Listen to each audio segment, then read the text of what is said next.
Have you ever had that experience where you're cleaning and you're getting stuff put away and all of a sudden you find something you never expected to find? Oh yeah, maybe it's money, maybe it's an old piece of clothing you forgot about. That's what happened to William Matthews of Seaford when he was cleaning his garage a while back. He found historic memorabilia that belonged to a World War I veteran. He now wants to return the items to the late soldier's family, and he's already made some progress in contacting them. Here's Delmarva Life's Katie Zerilli. It's like, there's no way I'm throwing this stuff away because this is an honor to our veterans. William, or Bill, Matthews was cleaning his garage a few months back when he encountered some extraordinary items. Pictures and old documents belonging to a soldier of the First World War. Who was born in 1880, and his son fought in World War II.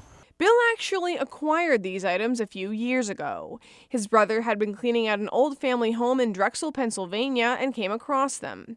He gave them to Bill, and as we humans often do, Bill set them aside.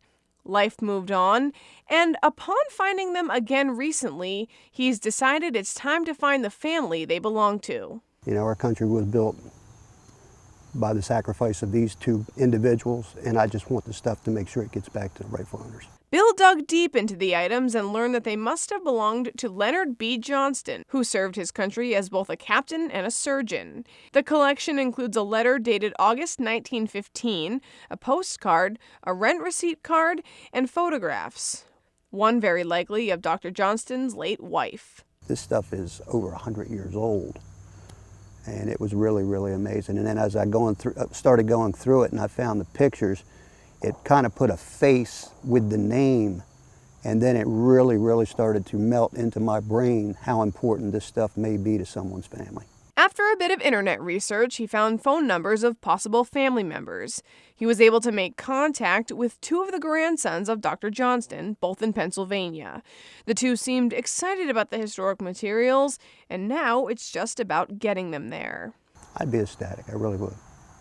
I would feel that I contributed in some way to history, or the preservation of history, let's put it that way. He himself wasn't ever able to serve the country, so it's nice for him to feel just a little bit closer to those who did. Even though I didn't get to serve, I definitely feel privileged to have known these people. Even though I don't technically know them, I do know them through this, and I feel very honored, I really do. Bill wishes he could say an in-person thank you to these two soldiers, but since he can't, he can focus on getting these items home for the late veterans and for their family. Bill gave us the family's contact information, and we're working alongside him to help return the materials. We will keep you updated. How cool is that? I found neat stuff before, but nothing ever that neat. Yeah, and then he finds the owners reunited. Wow.